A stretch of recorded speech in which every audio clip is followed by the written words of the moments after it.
Welcome everybody to our first panel this morning. It's got a very gloomy title of Is the Denuclearization Dead? One thing's for certain, the debate about that question is certainly alive, and we got a great set of panelists here today to answer kind of three broad questions. Is denuclearization dead? If not, how do we revive it?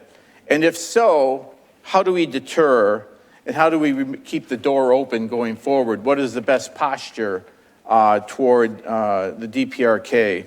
Our format today will be 3 rounds. I sent a large number of questions, overwhelming, according to some of the panelists, but they were really thought producers to allow them to kind of get off their chest everything they want to say about where we are and what the lessons of the past have been, what type of talks may be possible and helpful, and how do we mitigate risk. Each of the panelists will have 5 to 7 minutes, which means probably 10 minutes in DC roundtable time. And we've got an opportunity to go a second round and a third round. I hope for a very dynamic discussion. Because if you've heard me speak, I tend to go on for 5, 10, 15 minutes even about the history, the past 35 years of how we got where we are. And, we've got history here with us today on the panel. We've got, when you think of agreed framework, I don't know about you, I think of 2 things, light water reactors and Bob Gallucci. Not necessarily in that order, but we have with us today Bob, who at the time was our lead negotiator, and whose signature is at the bottom of that agreed framework, and had spent a career as a diplomat. Currently now you're a distinguished university professor at Georgetown University. And again, you were ambassador at large and head of delegation at that time. Steve Biegun is maybe if you have at the beginning the leap day, and then at the other end of the spectrum, Hanoi. Here's Hanoi, a representative of Hanoi, and we've had a great little chat in the back. Steve was our special representative for North Korea policy, and then eventually the deputy under Mike Pompeo, right? At the Deputy Secretary of State. More than 3 years of international affairs. Won't go through the resume, but in addition to be fellow University of Michiganers here and graduating from University of Michigan, that's where you're at right now, teaching? Part-time. Part-time, and over 3 decades of international affairs experience in the legislative, in the executive, in the private sector. So, a lot of both theoretical, experiential, and practical experience in the realm of foreign affairs. From the Republic of Korea, we have the former Chancellor of the Korean National Diplomatic Academy, Dr. Cho Byung-chae. I think you're right now working as a Chancellor. Your final position was as Chancellor of KNDA, and right now you're serving as a currently at the Gyeongnam University. At Gyeongnam University Institute for Far Eastern Studies. A career in which you were the Director General for North American Affairs, so you had to handle a lot of heavy lifting on the full range of bilateral issues with the United States. Chief Negotiator for the U.S. ROK Defense Cost Sharing Agreement. Was that the one during the Trump administration? No, that was Bush administration. Oh, okay, so a little bit easier than what your counterpart, but still important. Not easy. Never easy, but not as always quite tough, That's fair, that's fair. Yeah. Master's degree from the University of Sussex and PhD from the University of North Korean Studies in Seoul. And Chung Bong-geun, whose number 1 line item here says, Facebook friend of Sid Seiler, but we are. I read everything that Bong-geun writes. He's currently the president of the Korea Nuclear Policy Society, professor emeritus at KNDA since 2023, served previously as a policy advisor to the Minister of Unification, a professional staffer at KEDO, the Korea Energy Development Office, speaking of the agreed framework era. Secretary at the Blue House for International Security Affairs, and visiting fellow at KO, Asia Foundation Center for U.S. ROK Policy, and Geneva Center for Security Studies. An expert on North Korea, the North Korea nuclear issue, inter-Korea relations, Northeast Asian politics, and everything that goes along with the question of denuclearization. With that, we'll go in the order that we're seated here. And again, for session one, the question is, where do we stand with North Korea now? In light of, in particular, tapping into your own personal experiences and why the agreed framework, why six-party talks, why Leap Day understanding, why the Singapore/Hanoi progress. In each of these cases where good faith efforts were being taken to advance denuclearization through diplomacy, and all of them eventually lost momentum. What are the, why did Pyongyang walk away from these various opportunities? More currently, are there any serious elements of Singapore-Hanoi process worth resuscitating? If you saw the joint fact sheet from the recent summit, the Singapore agreement was explicitly included in there. Is it revivable? How could we use that going forward? And how do we weigh the two broad approaches of engagement versus pressure, and how does that drive our recommendation? So if you could stay within that, like I said, 10-ish, 10-minute time limit, I think we can cover a lot of ground. So, Bob, you want to start? I would be delighted. First, let me thank Korea Foundation and CSIS for bringing us all together. I'm honored to be with these colleagues. The other thing that strikes me before I get to substance is that meetings like this, particularly with a long and wonderful introduction like Sid's, makes me feel very old. That was 30 years ago or so. So we're covering some time here. So the question, as I got it, is denuclearization still the relevant objective for the ROK and the USA were it to enter talks again with North Korea? And we had the Deputy Assistant Secretary here who, I think at the end, unless I misheard him, said it was still the U.S. objective. I actually don't think that's the most interesting question, because I think the answer to that is no, it's not. I think the interesting question is, was it ever? And I want to put that out there because I have kind of a role here of history, being the old guy. And the role here in history is to remember what I learned at the National War College over 3 years teaching there, and that is look at both intentions and capabilities. And if you look at intentions and capabilities of the DPRK right now, the capabilities are quite impressive. There's how many nuclear weapons? A lot. Under 200, maybe tens at least, and very diverse in terms of quality and character of weapons, different ranges. Almost certainly true thermonuclear, if the estimates of yield are right. Could have been boosted, but almost certainly thermonuclear weapons. And with the relationship they have with the Russians, quite plausibly now a higher confidence in the newest of their ICBMs. So all I'm saying here is there's lots of nuclear weapons capability in North Korea, and we'd be crazy not to recognize that as a reality. They're there. This is not a new nuclear weapon state with a couple of nuclear weapons. It's not that at all. That's capability. In intentions, I don't think Kim Jong-un could have been any clearer than what he said most recently, the remarks I read anyway. This is the nuclear weapon status of the DPRK is part of the constitution of the country. It's permanent, it's there. I don't want to hear that, he says. I don't want to hear denuclearization anymore. So it doesn't seem to me that if we truly wished to re-engage the North in talks, as I think we should want, it doesn't seem like it's a very useful thing to say, well, let's go in and insist that we're aiming in these talks at denuclearization. So I'm answering the question right off, no, that's not a good idea. Is it a good idea to have as a long-term objective?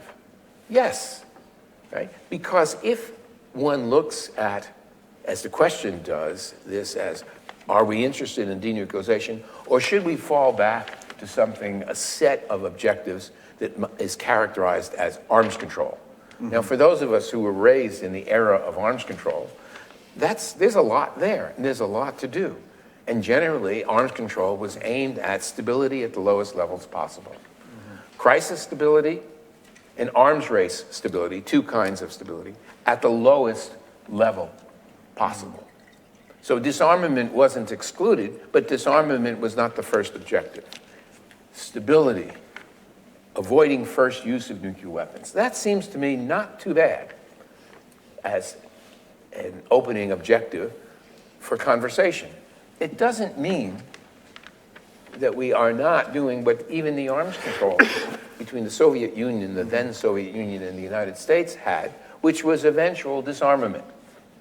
Formally, treaty committed to it as a nuclear weapon state in the NPT. That's what we committed to. Okay, no one thought it was going to come anytime soon, but that had to be the deal. And in the meantime, arms control had stability at the lowest possible level. That seems quite reasonable. That could mean, were we to begin discussions with the North, that we would have objectives that are traditional, classic arms control. We could be looking for confidence and security building measures, and there's a long list of what those look like in order to avoid mistakes, accidents, escalation. So there's lots to be done. We can imagine stuff that would be on the table were we to do this. And some of the old stuff could be there. Sanctions relief.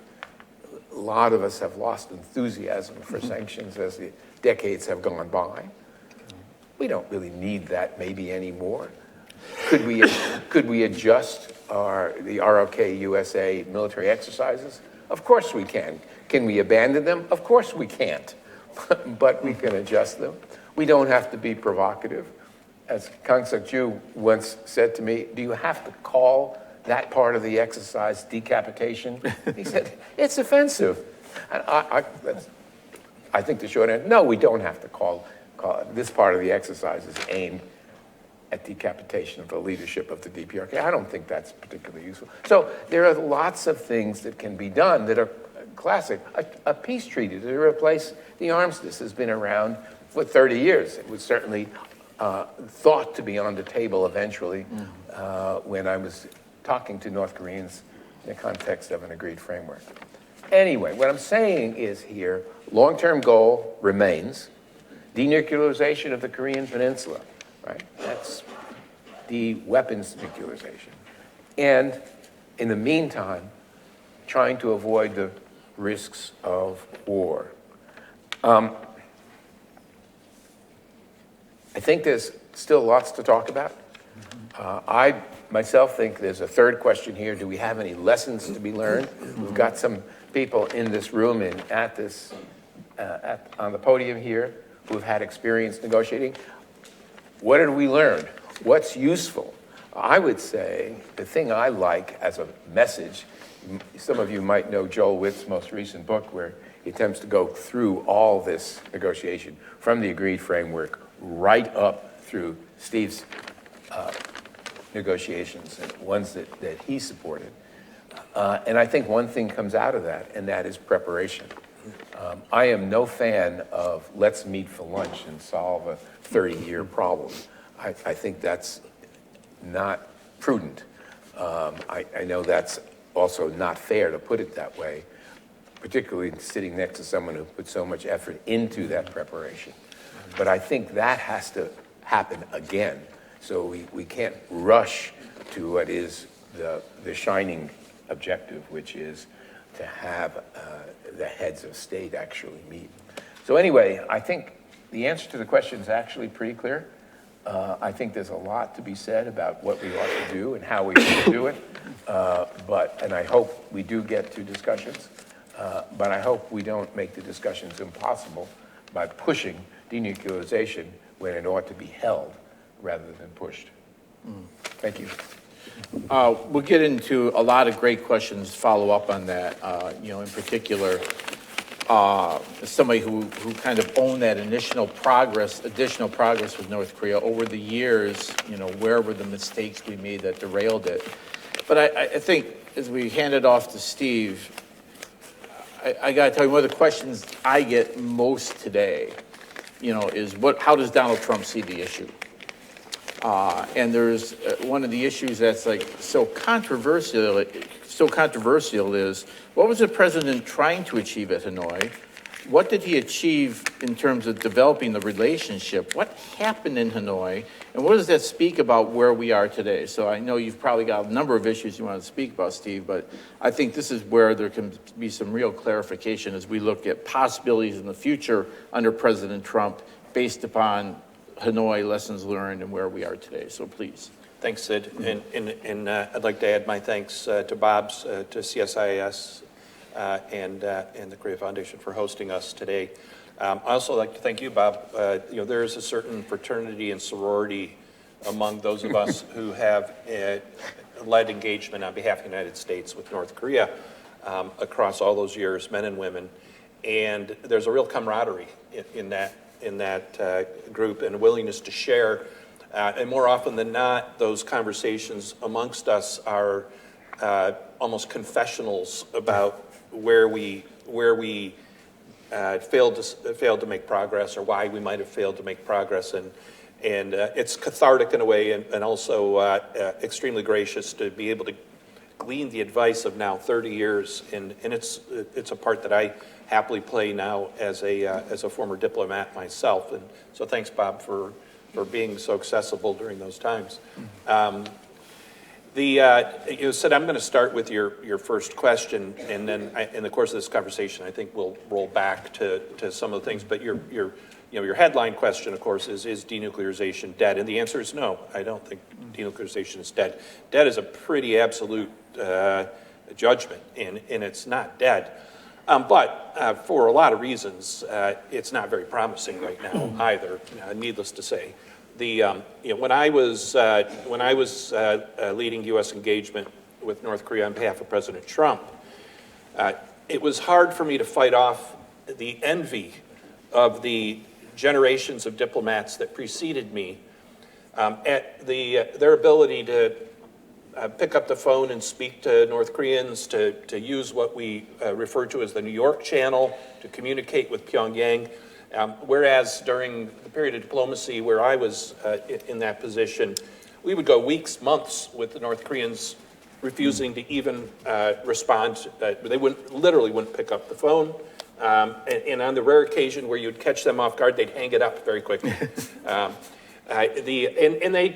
this was not by accident. This is by design. This is a tool of North Korean diplomacy to ration contact. But I would think back to the six-party talks or the agreed framework, where to me at least, sitting there in 2018, 19, and 20, I envied that level of engagement. But if I envied the level of engagement that my predecessors had, I pity the current set of diplomats. North Koreans simply aren't responding in any way, shape, or form. We went 4 full years of President Biden's administration without a single communication between the United States and North Korea. Not one letter, not one phone call, not one side conversation, at least to my knowledge. And I think my knowledge is pretty complete on this.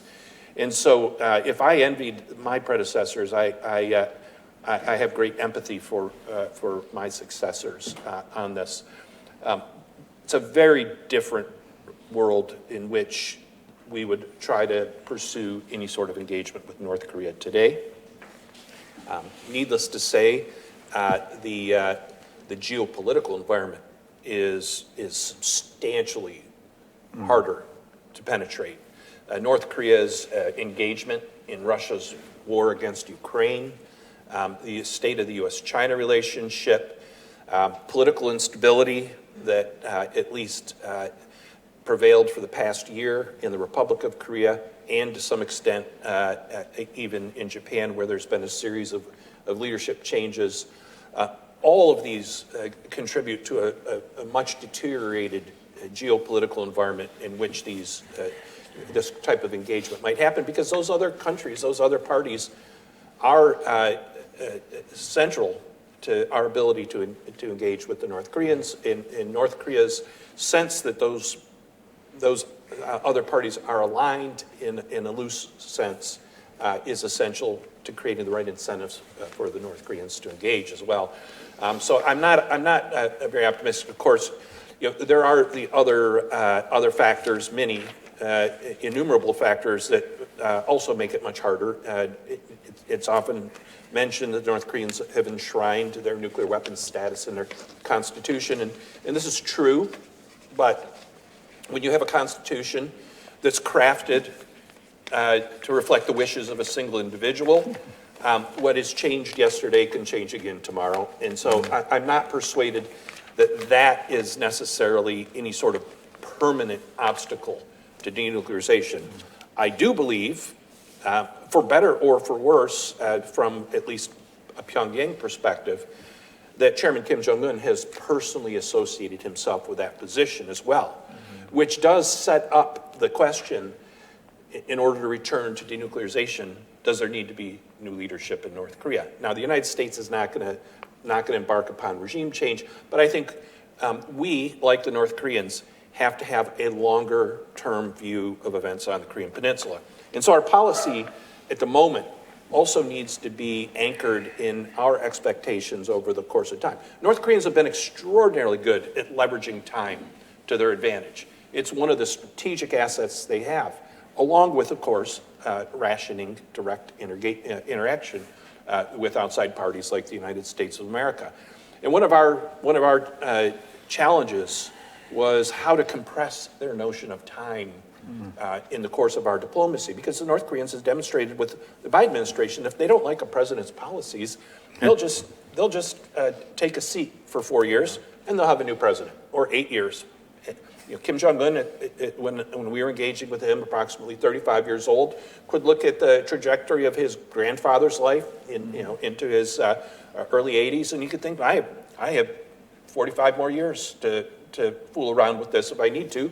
I don't need to act now. So there are a lot of things here that mitigate against any sort of engagement. Let me just end with a comment on the alternatives, and we'll explore these more. Bob is a very experienced negotiator, far more so than me, and I agree completely that intentions and capabilities are essential to understanding the other party. And getting the incentives right is another one I would add. You have to have a clear understanding of what the incentives are. And in the case of the U.S.-North Korea negotiations, I'm not sure. We had a pretty clear idea of what we thought we wanted. But I think one of the things you have to fight in any negotiation, but particularly with North Koreans, is to project upon them what you think they want. And I'm not even sure at the end of the day they understood exactly what they wanted in this negotiation. But there's one thing that I think they want above all, which is regime stability and survival of the dynasty. The questions that we have to ask ourselves as we embark upon some future engagement with the North Koreans is whether our solutions are the right incentives for them. We designed in Hanoi a roadmap for economic and diplomatic normalization that would move in parallel with denuclearization. But that was our projection of what the North Koreans wanted. If you think about it, just logically, where's the upside for the North Korean dynasty, for the Kim dynasty, to have citizens traveling in and out of their own country, of foreign business people coming in and out, of investors investing in North Korea, of information coming in, of student exchanges, people-to-people engagements with great breadth and magnitude? How does that contribute to regime stability and security? It's antithetical to it. Our policy was never regime change. President Trump was very clear that he expected the transformation of U.S.-North Korean relations to happen under Kim Jong-un's leadership. But Kim Jong-un could be forgiven for having possibly thought, how do I maintain a totalitarian dictatorship, an environment in which I can't characterize my outside countries as posing an imminent threat to my nation? How can I control the behavior and thinking of my people when they're exposed to so many foreign influences and incentives for their own well-being? How can the regime survive in that environment? Now, there are examples where non-democratic systems have been sustained through periods of transition. We have the collective leadership in Vietnam, for example. China is another example for that matter. But the North Korean regime is very different than any of those. It's not comparable.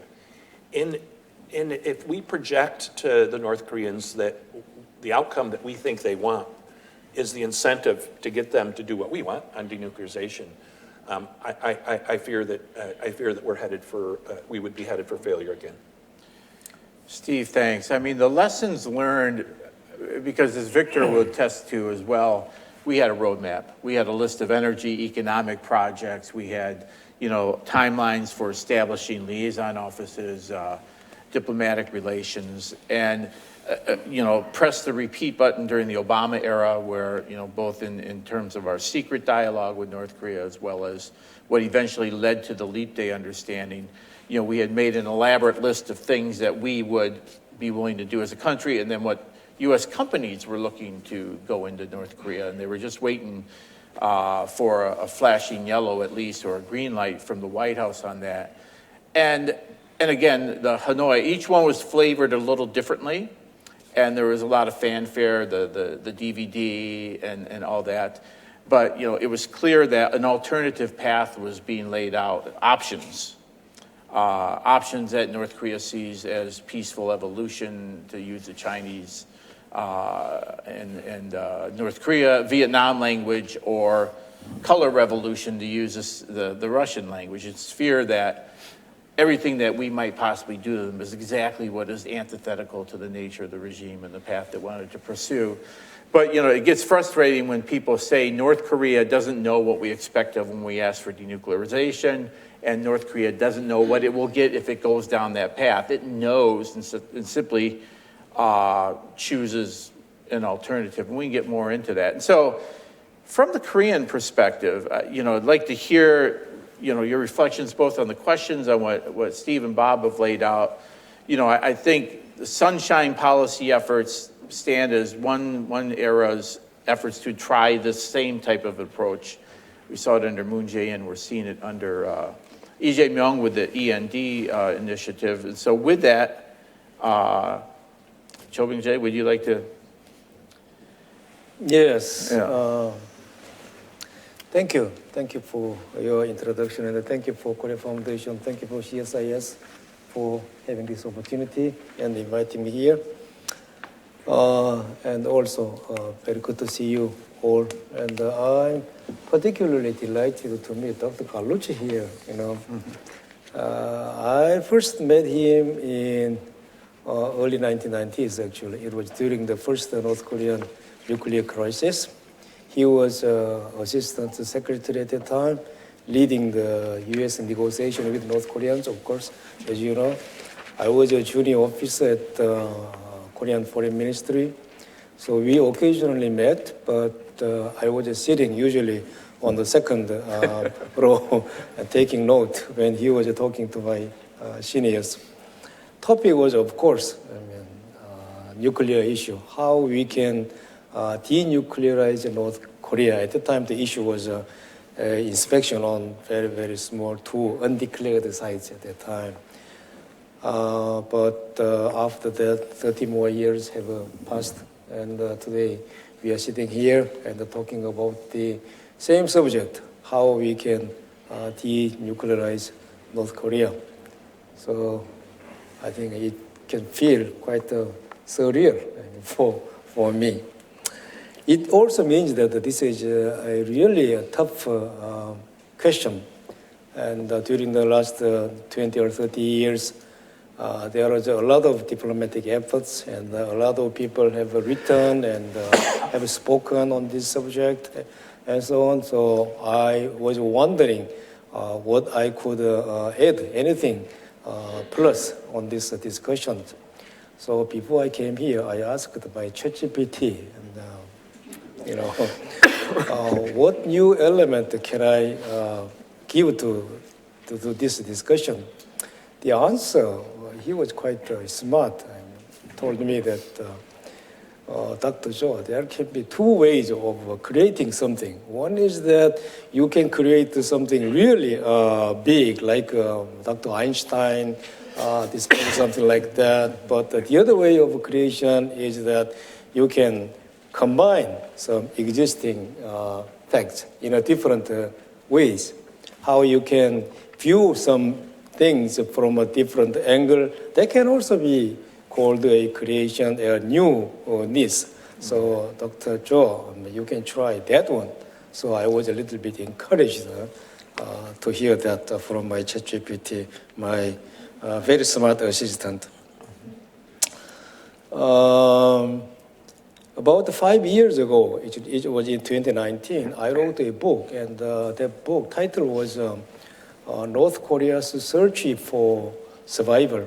And its subtitle was United States, China, North Korea Strategic Triangle. You know that this strategic triangle is some vocabulary which came from the 1970s in the relationship between Soviet Union, China, and the United States. But what I tried to argue in this book was that, North Korea tried to move in nuclear proliferation. And the United States found that it's acceptable to see that proliferation. So it put pressure on North Korea quite hard. North Korea pushed back very hard, and they tried to create a crisis and escalated it, which in its turn highlighted the strategic value of North Korea, particularly as a buffer to China. And then China, which saw it rather unacceptable to see the whole peninsula, including North Korea, to fall under the influence of the United States, so decided to step in. To highlight my point, I draw a case from the June 1994. At that time, you know that the rumors of war was already spreading in South Korea, and some foreign embassies there were advising their nationals to evacuate. So it was quite a scary time. At that time, suddenly, General Choi Kwang, who was the chief of staff of North Korean People's Army, suddenly showed up in Beijing, and China's President Jiang Zemin welcomed him with some ceremony, and the Chinese newspapers published it quite prominently. And there was a quote on the newspaper, so that's what Jiang Zemin mentioned in public, that strengthening the blood-bound relationship between China and North Korea is China's unwavering, unshakable policy. So I thought that that moment was when the U.S. pressure on North Korea and China's intervention put this whole situation into another higher level of strategic rivalry between two big powers. And I thought that North Korea must have learned a very important lesson from this episode. We are asking what kind of lessons we can draw from our experiences with North Korea, but North Korea also have drawn its experiences from its own context with us. Mm-hmm. That lesson which North Korea drew, as I can see, was that, wow, this is really great. This is a huge leverage which I can use. Nuclear development. This can move the United States. The United States came to resolve this one. can move the United States, and at the same time, it can force China to step in. So you see that with this nuclear leverage, we see the United States coming here and then China coming to counter that influence. So we can create a certain kind of balance of power which would not allow North Korea to collapse. I think that is something taken place around that time.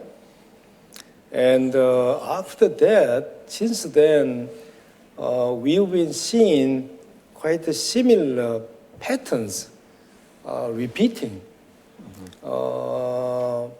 many times. For example, we can see that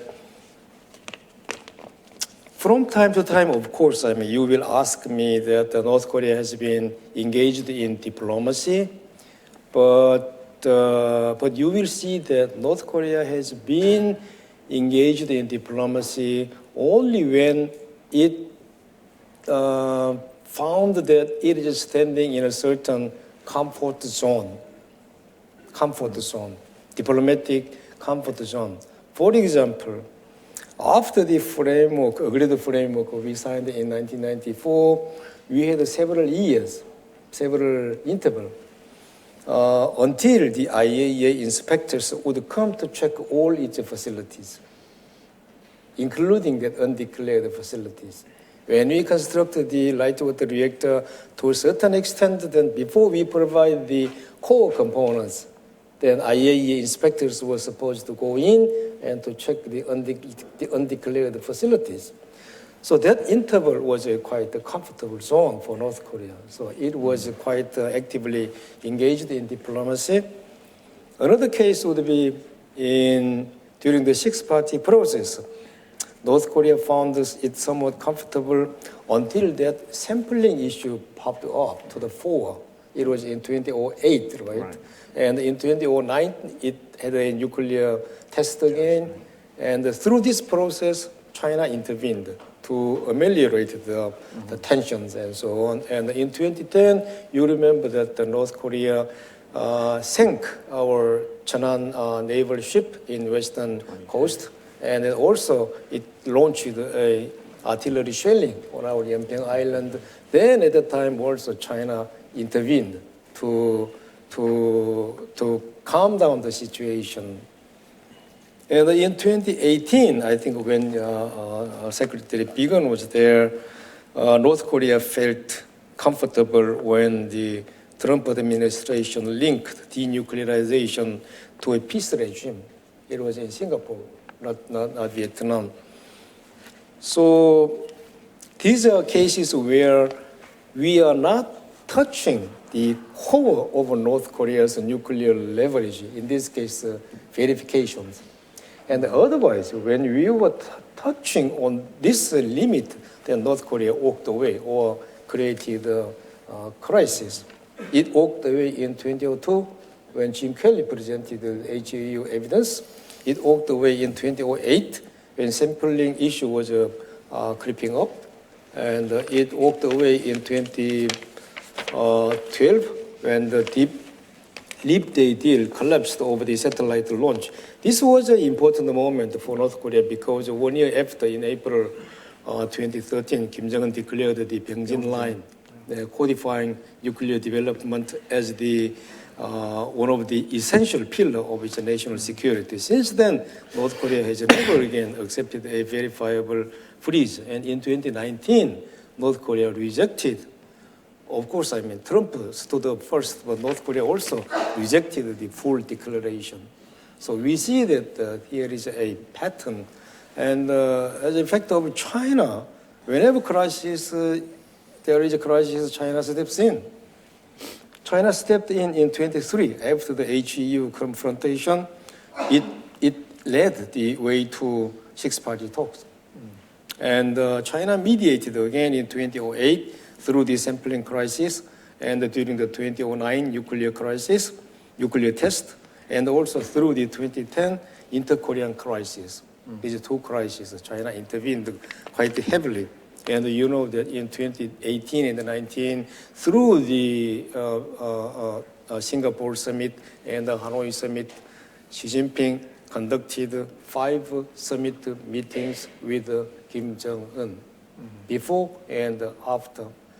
That was a Chinese effort to intervene in every step of this USD-PLK contact. So we see that here is a framework North Korea negotiate when it sees an opportunity to gain, and as long as the talks remain within this comfort zone. But whenever external pressure pushes it beyond that limit, then Pyongyang walks away or creates a crisis. Confident that China would ultimately step in to save it. I think that's the pattern we have seen for the last 30 years, and I think this mechanism still works. So whatever we plan for the future, then I think we have to take this point into our consideration very closely. So far, I'll stop here. Excellent points. You know, it's interesting in that there's a school of thought that tries to attribute North Korea's return to dialogues along the way as more when they're in a discomfort zone. 1993, 94, when it looked like the U.S. was moving to the military option. 2002, 2003, when the Bush administration was putting heavy pressure on China to bring it back to the table because of, you know, the HEU program. You know, and that each and every engagement is when North Korea feels discomforted or that it's not sufficiently deterring external pressure, then it comes to the table. And then, not surprisingly, when that pressure is lifted, because they've come to the table, they've lost the incentive to sit at the table. So that can be a good discussion, you know, after our final presentation. So, yeah, I'm really glad and honored to be with the, you know, celebrity diplomats with me. In fact, I was also not at front but behind. I was working for this North Korean nuclear issues for 3 decades, just like all of you. And in early 1990s, I worked at the Blue House about 4 years, and also at the Kido project. And I worked at the New York office and visited North Korea about 10 times. And I worked with Bosworth and Ambassador Anderson. And also I worked at the Unification Ministry. Since then, I started mostly at the KNDA. So I have my own reflection of how things went wrong. And in fact, I found a very interesting phrase from a geopolitician, Tim Marshall, who wrote the bestseller, Prisoners of Geography. And he allocated 1 chapter on Korean issue, Korea. And the very first line begins with this: how do we solve a problem like Korea? How do we solve it? He answered that you don't. You just manage it. The problem was that we even failed to manage it. In those early 1990s, North Korea was such a weak, fragile country.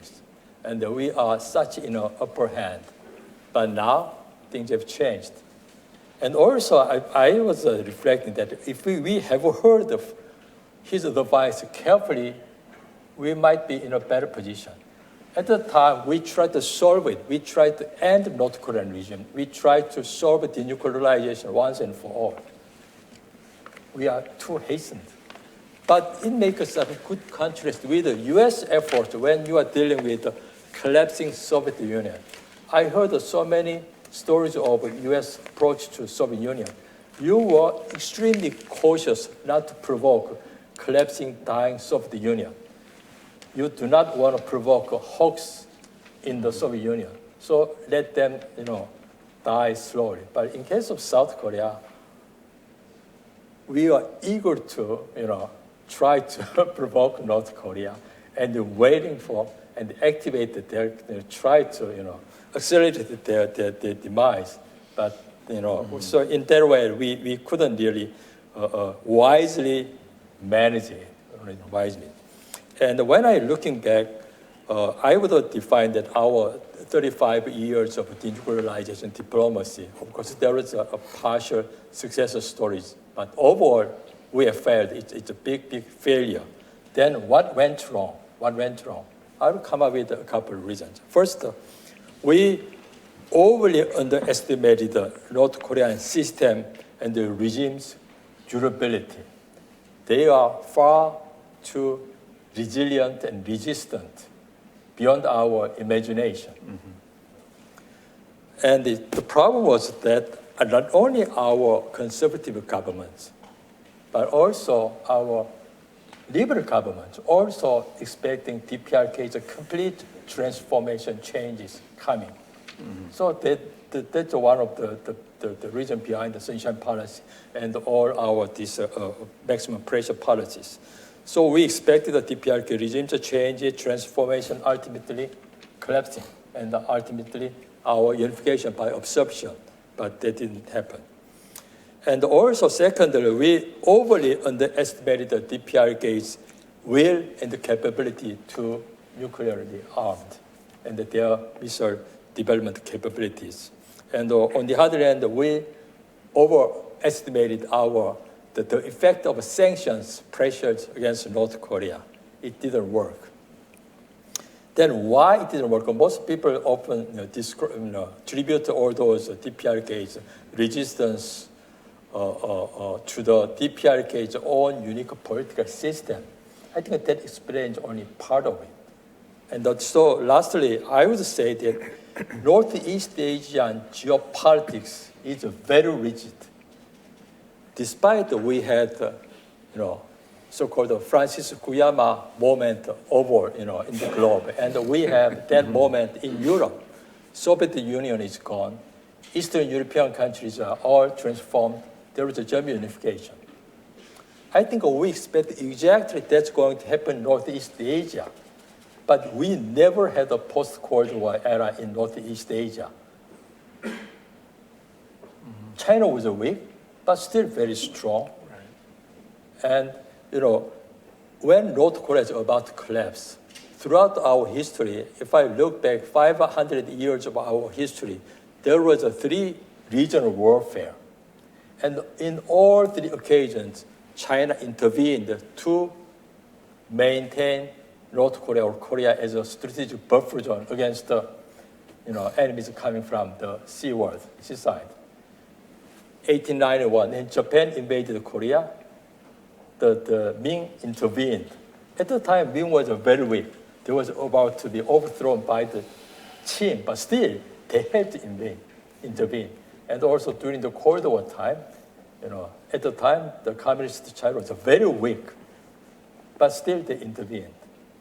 And also, I think that, if we have had a very careful perspective on this rigidity of Northeast Asia, we might have a much lower expectation of a collapsing of North Korea. And we might have managed this denuclearization process more cautiously. But we didn't. But the problem was still, someone have a little bit of over-expectation, over-exaggeration, or underestimation. Still, we have that problem. So I think what I want to say here is that we need to see one North Korea, who he is, and how we need to have a real perspective of Northeast Asia and geopolitics. Then I'll move to, after failing North Korean nuclear issues, I think we have, 4 North Korean nuclear issues. One is how to deter nuclear-armed North Korea. It's a big, big issue to us. That's why we are asking U.S., more stronger nuclear umbrella, a stronger extended deterrence. And also we want to enhance our national defense capabilities. That's why we are asking for nuclear-powered submarine, all those things. Despite all those things, still Koreans are feeling very nervous about the nuclear-armed North Korea, how they're going to use their weapons against us. I don't think there will be a total pre-planned warfare, but there is still very high chances of various conflicts and confrontation. And secondly, still we need to have this denuclearization issue. It's not dead. I don't think so. We cannot solve it overnight. In short term, it's a very low possibility for us to pursue, successfully in denuclearization. But however, if we are going to have the current position of hands-off position, kind of benign neglect or whatever it is, then North Korea is increasing its nuclear arsenal about 10 to 15 every year. And also another big problem is North Korea's nuclear status will be more accepted by the people. We know that North Korea came to have nuclear weapons, so we all know it's illegal, illegitimate. But some, when I talk to young people, North Korea used to have nuclear weapons. What's wrong? Iran, the Pakistan, India, Israel have it. So I think we need to throw out this denuclearization diplomacy while having this long-term goal of complete denuclearization. Short and mid-term, we need to freeze nuclear activities and also, delegitimize their nuclear status. And thirdly, there is a very high risk of nuclear use on the Korean Peninsula. North Korea has extremely dangerous nuclear posture and nuclear doctrine, like any other nuclear armed states. So I think also in the confronting that North Korea, also South Korea has extremely forward, standing defense posture. So there will be kind of a very dangerous situation.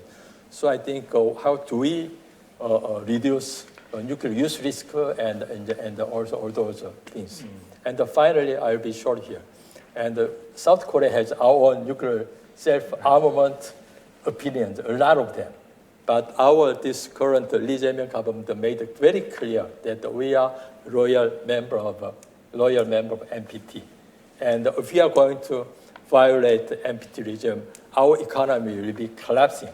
So it's an impossible option to us. But still, there's lots of people are working, demanding. So we need to deal with it. I will stop here. Thank you. Thank you so very much for that. Great comments across the board. They of course, not surprisingly, generate even more questions. I'd like to, start with Steve. And what I want to do is during this round, ask these select questions one by one, and of course, leave it open if you want to interject. Steve, you are probably best positioned to discuss what President Trump is thinking about, how President Trump sees the North Korea issue today, and within the realms of the possible, what he may seek to pursue. Are his overtures sincere? Is he hedging on the likelihood that he could face the same 4 years? And trust me, as far as unanswered phone calls and unanswered email, we can share a lot of war stories. Knowing what it's like to be cut off. What happens if that happens during the Trump team? What might the president be thinking of? And so a lot of this tracks back to Hanoi. And, the president experienced Hanoi. He saw the limits of what flexibility Kim Jong-un had at that time. We saw a year, 2019, in which another meeting at Panmunjom, your meeting up in Stockholm, yielded no progress. And then since then, that continued growth of the program and refusal to talk has marked it. What is it about Hanoi that shaped the president's thinking about North Korea today? And what do you think he's contemplating in terms of a way ahead? Yeah, so it's very important, that sequence that you just mentioned of meetings, because the common perception is that this period of diplomacy ended with the failure to arrive at an agreement in Hanoi. But as you rightly point out, there was the surprise visit of Kim Jong-un to Panmunjom village to meet with President Trump just a few months later, which would defy that assessment. And our meeting in October in Stockholm was very unproductive for sure. But it was, in the larger context, it wasn't the end of anything. It wasn't necessarily the end of anything. It may have simply been performative on the part of North Koreans. There was some thought even that it was payback for Hanoi, that they needed to snake bite us once because we snake bit them, kind of would be the thinking there. You know, the other thing that I would absolutely emphasize coming out of Hanoi is that it did not end in acrimony. President Trump's embrace handshake with Chairman Kim at the end of the Hanoi meeting was in the context of let's keep trying, we're getting closer, but the gap is too big today for us to reach an agreement. And so Hanoi has been characterized in many ways as a failure, as a rejection. And I think the truest description would be that it simply didn't end in an agreement. Now, systemically for the United States, that's pretty easy for us to digest. You know, we'll try again. Let's get together in a couple weeks, figure out, you know, how we make progress. In the context of the North Korean system, in the build-up in advance of a leader-level engagement like this, it's a very different treatment. And so, despite the fact that it didn't end in acrimony, it certainly had political reverberations in North Korea that were quite obvious. I want to, President Trump does have, like so many, including our diplomats, perhaps me too, has the conceit of the negotiator that everything is negotiable. But not everything is negotiable. Mm-hmm. Sometimes things are not negotiable. It's not simply a failure of negotiating. It may just not be solvable through negotiation. But President Trump continues to believe, for sure, I can see this in his public remarks, that continued engagement with North Korea could produce an outcome. And so he's open to that. He's got a lot on his foreign policy agenda right now. And it has kept North Korea from becoming a central issue. But the president periodically returns to it, including in his recent discussions with Xi Jinping, but also his public musings and commentary during his campaign last year and even earlier this year. And of course, in his meeting with President E, they very much discussed this as well. So he's interested, but I don't think it has the focus that other issues like the war in Gaza or the war in Ukraine in seizing his attention.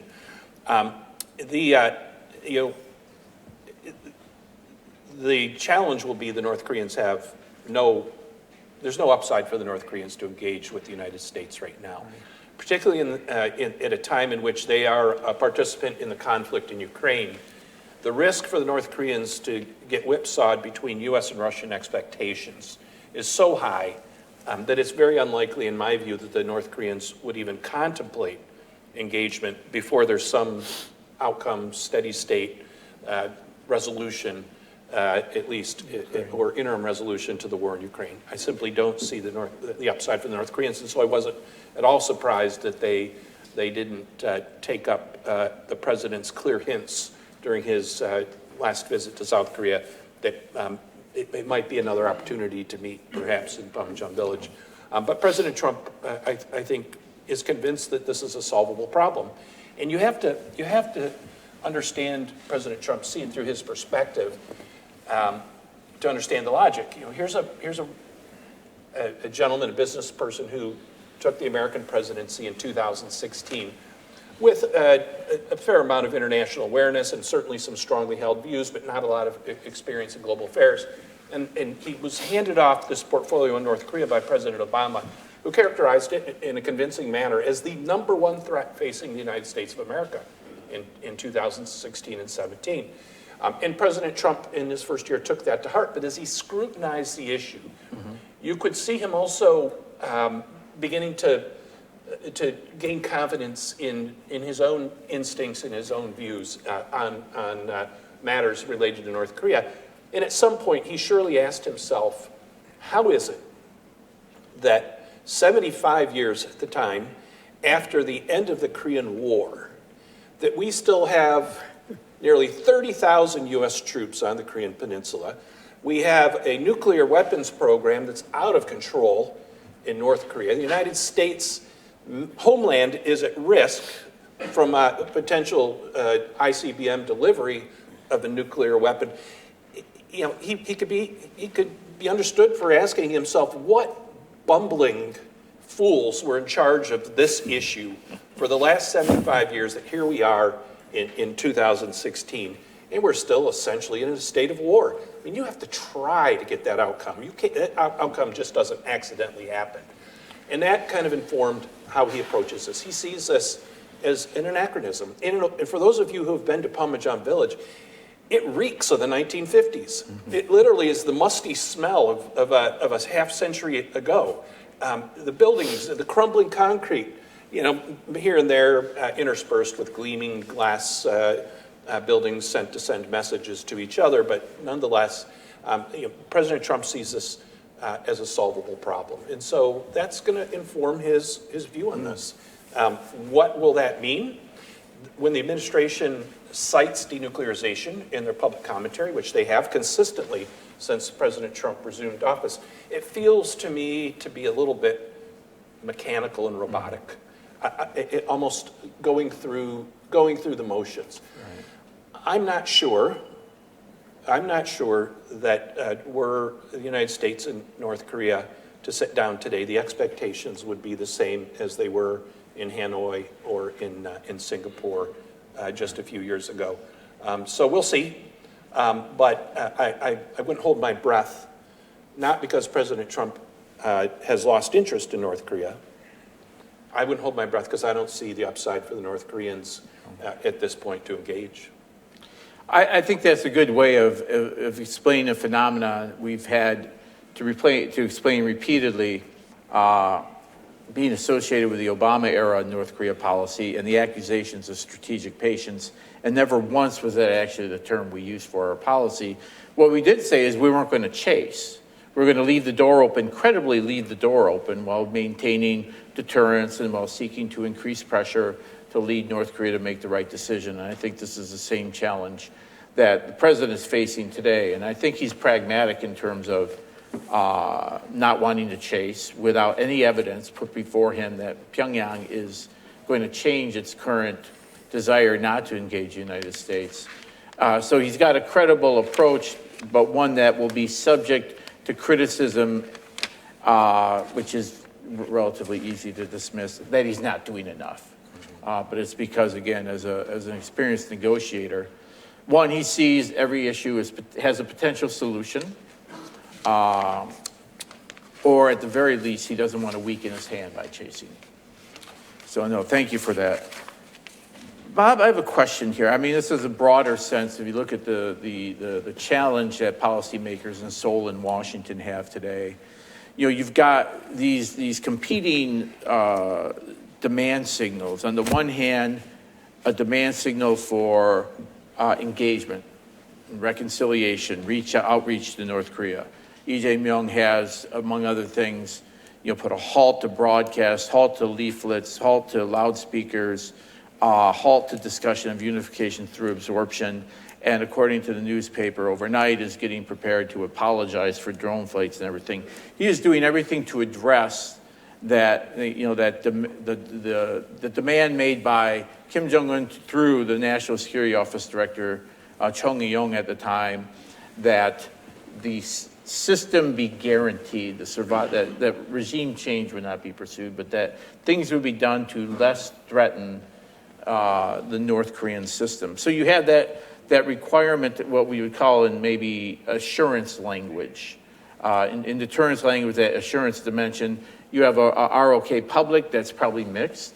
Some are happy to see this, some are worried about deterrence, so you need reassurance. We need to be putting aircraft carriers in there every once in a while, B-52 bombers, and you need to have this credible deterrence. How do you calibrate that going forward? And the trade-offs, particularly if we're going to have 5 years of conservative, strengthening, muscle flexing, you know, applauding drones being flown over North Korea territory, and then you have 5 years of the exact opposite. What's a feasible way forward, given everything we talked about? Sid, I think that's a very reasonable way of approaching what we've all been talking about here this morning. I'm now teaching a seminar that I keep teaching over and over again at Georgetown until I get it right. And it's on nuclear weapons and international security. And so when I think about, as you have just characterized, the ROK's approach right now, which is to, as I understand it, to avoid unnecessarily sticking your finger in their eye. You know, being smart about this. Nothing has to happen right now. We don't expect any great breakthroughs of denuclearization given their current position, as I said, plus the declaratory policy. So what do we want to do? I would have said, somewhat the way this panel was set up this morning, that we want to do what is useful to reducing the likelihood of catastrophe. I mean, if we don't do anything else, I would have said that what we would be aiming for was to avoid big mistakes, big accidents, big misperceptions. The United States, you know, I remember saying this 30-some years ago, we actually don't have regime change in our mind when we think about North Korea. I didn't think we did then. You know, I had conversations with the president at the time. I don't think we had it then, and I don't think we have it now. As Steve has said, that's not where President Trump is. That's not what he's aiming for. Okay, so then what do we want to do? We want to look, traditional arms control tells us, all right, what is the North doing that's provocative? Well, low-yield nuclear weapons, sometimes called tactical nuclear weapons. Well, what does that mean? That means they want to have nuclear weapons that they can use more readily in the event of a conventional conflict in which they are overmatched by the ROK plus the USA, unless China comes in and joins on their side, which eventually they might, if history is a guide. But in the meantime, the North is investing in fighting, being able to fight a nuclear war and lowering the nuclear threshold. And that tells me instinctively that's not good.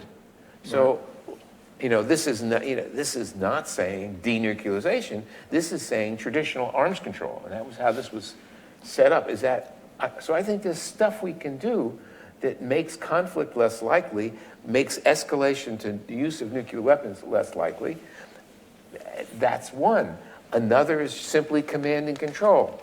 What is it that we think we know, by we I mean the ROK and the USA together, about command and control of nuclear weapons in North Korea? We have talked in the US about conversations with countries that have nuclear weapons that will have these conversations very much in an offline kind of way. You know, and I'm thinking of countries like India and Pakistan and Israel. And those conversations can take place, and in the cognoscenti of nuclear weapons managers, they can be very useful in reducing the likelihood of very bad things happening.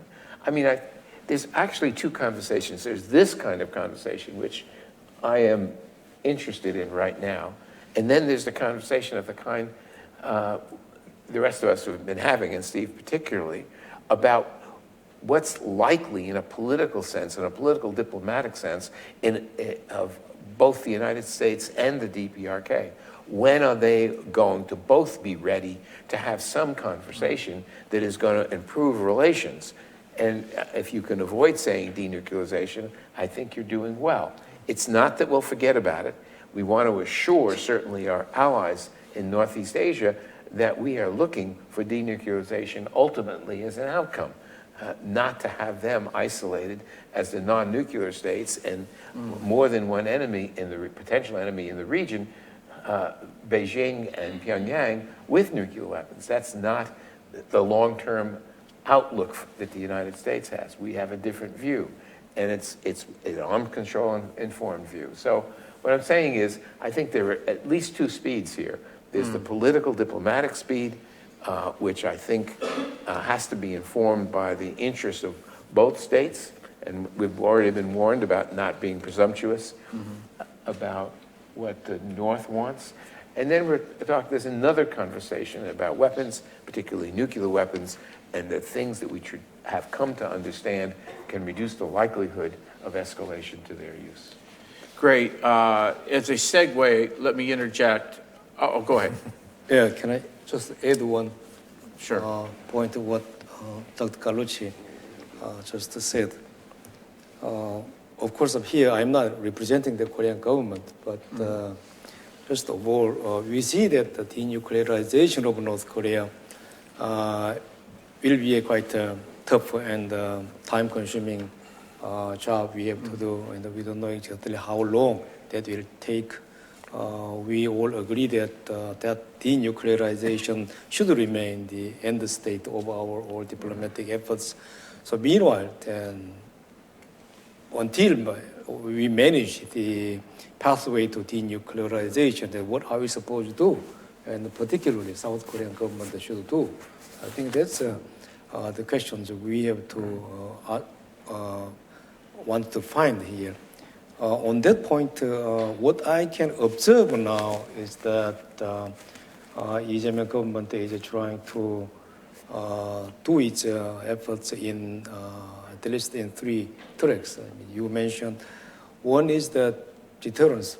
Deterrence, we all understand the extended deterrence of the United States and the South Korea's far expanded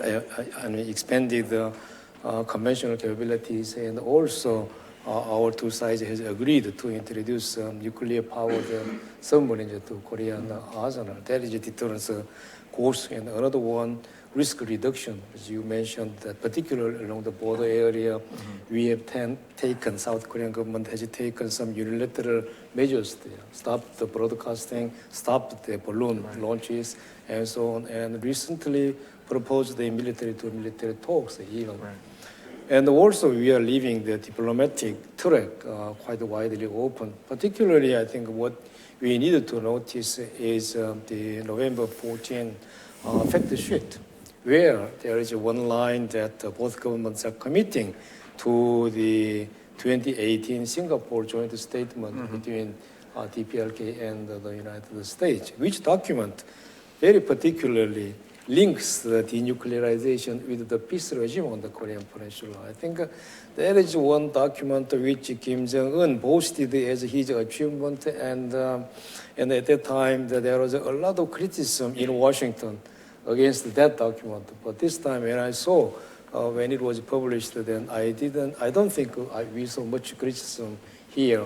But anyway, that is there, and that will be starting point when Mr. Trump meets Kim Jong-un or whatever, I mean, diplomatic initiative start again. And just last point, arms control.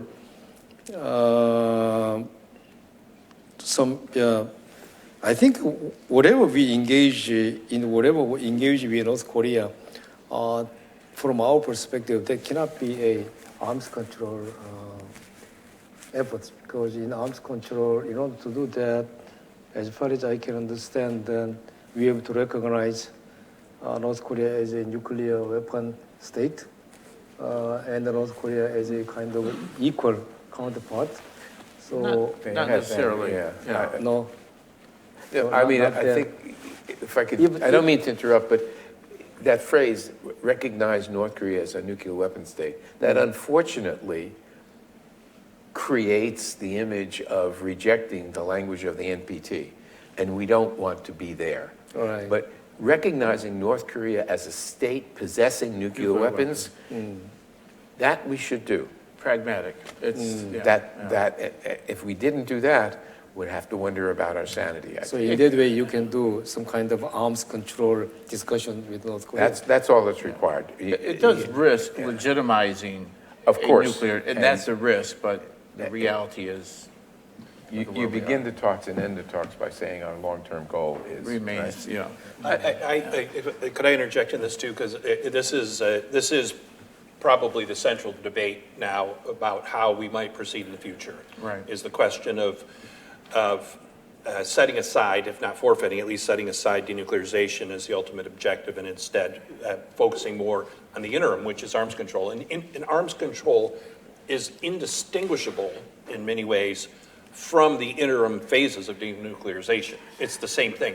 And the Right. question really turns on what the ultimate goal is and outcome is. And that's why we were unable, and ultimately that's why we were unable to get an agreement in Hanoi, is defining that end state of complete denuclearization, which was in the Singapore agreement, was impossible for us to reconcile with North Korea. Yeah.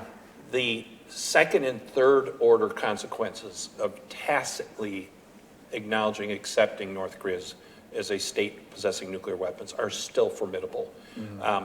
I think we need to recognize that kind of shift in U.S. policy will have reverberations in Seoul, globally, in Tokyo, yeah. and elsewhere. Yeah.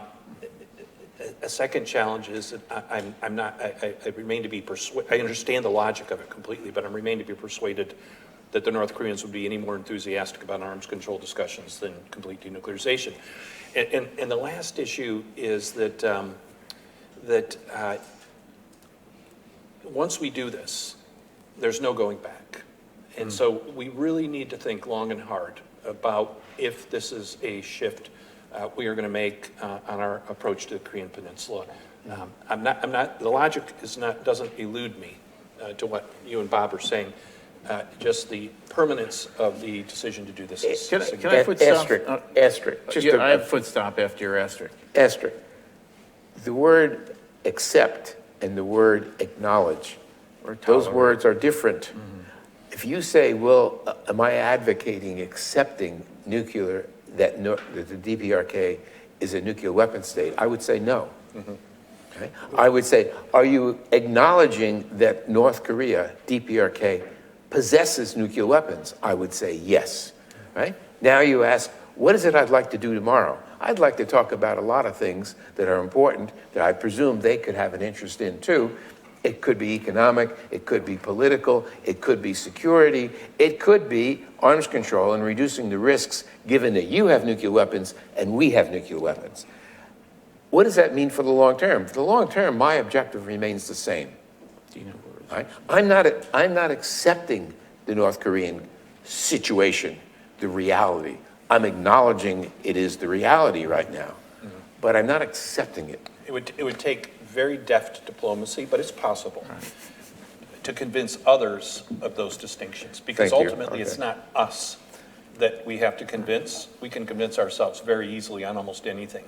Our ability to convince our partners and allies around the world is going to be much more consequential, and convincing the North Koreans. But there are effects for us. It would be, I think, naive for us to believe that we would go into a arms control negotiation with the North Koreans where only their chips are on the table. They will have a point of view on our extended deterrent. They will have a point of view on our deployed forces in the Indo-Pacific. They'll have a point of view on our total number of warheads. Bring it on. And exercises. An important point you make, Steve, is something I've repeated over and over. There's a myth out there that a laser focus on complete, verifiable, irreversible denuclearization has blinded us to the perfect has blinded us to the good of what would be a gradual rollback of the North Korean program. And indeed, every approach, six-party talks, leap to understanding, and even Singapore, Hanoi, always had that flavor of arms control. It begins with a credible declaration, a halt to current activities, a discussion over arsenal size, rolling back the arsenal size, and then disable, dismantle, abandon. So there is no magical arms control solution out there because right now Kim Jong-un refuses to talk about anything, and I think the logic of their public messaging is, we're a nuclear weapons power, state, you call it what you want. Nobody else is putting their arsenal on the table, and why should we? And if anybody's arsenal is put on the table, it should be the true source of nuclear danger on the Korean Peninsula, the United States, and its extended. So we know the logic of what they'd have. So I wanted to ask a question, Bong-geun, to you, and frame it to the degree that you can. Is peaceful coexistence really possible? We say we don't have a regime change policy, right? Do we not want North Korea to denuclearize? Do we not want them to change their behavior? From Pyongyang's perspective, the United States, whether it admits it or not, has a regime change policy as long as it doesn't accept North Korea's nuclear weapons program and nuclear weapon writ large. But a peaceful coexistence vision, I think in the back of his mind as Lee Jae-myung proclaims end, he might not articulate it or not. He may continue to give credence to denuclearization as a goal, but he realizes it's highly unlikely. And getting to some area where at least the tensions on the peninsula can be removed is a commendable outcome. Is it possible? And you can maybe wrap up your response, because we've got about 1 minute left, maybe 3 if I cheat, because it'll take him at least 2 minutes to come and pull us off the stage. So if you could comment on that. One thing most unique and particular about this Lee Jae-myung North Korea policy could be the emphasis on peaceful coexistence, because all our previous North Korea policies have failed in denuclearization and any changes or economic cooperation, everything. So, our principle was first denuclearization first, peace regime second. But I think we need to change our approach, our strategy. And as you said, that as long as North Korea is threatened of its system, its state existence, its a dynastic regime, it's not going to give up the weapons. But the only way for them to be, so susceptible to our influence is to have a certain level of peaceful coexistence on the Korean Peninsula, meaning that inter-Korean relations should be normalized. But before that, U.S.-DPRK relations should be normalized. I don't think that it's normalization, full normalization first, and then denuclearization. But going hand in hand would have a much better success of denuclearization and the war avoidance on the Korean Peninsula. Well, we've got a 9th Party Congress coming up, right? And it should provide us some language that amplifies the concept of the two Koreas. We're separate. They're a perpetually hostile state, South Korea as seen from North Korea. And maybe we'll see some language of whether there's any flexibility on it. The cynic in me wants to argue North Korea thrives on tension and distrust and hostility. It protects its system internally by portraying South Korea as an eternal sworn enemy. It's also a reason why, as Steve mentioned, it doesn't really want better relations with the U.S. These are all long-term obstacles. I think we just licked the watermelon, subak kot haruki, right? We just touched the surface of this issue. But thank you all for some very good comments and presentations, and thank you all for listening.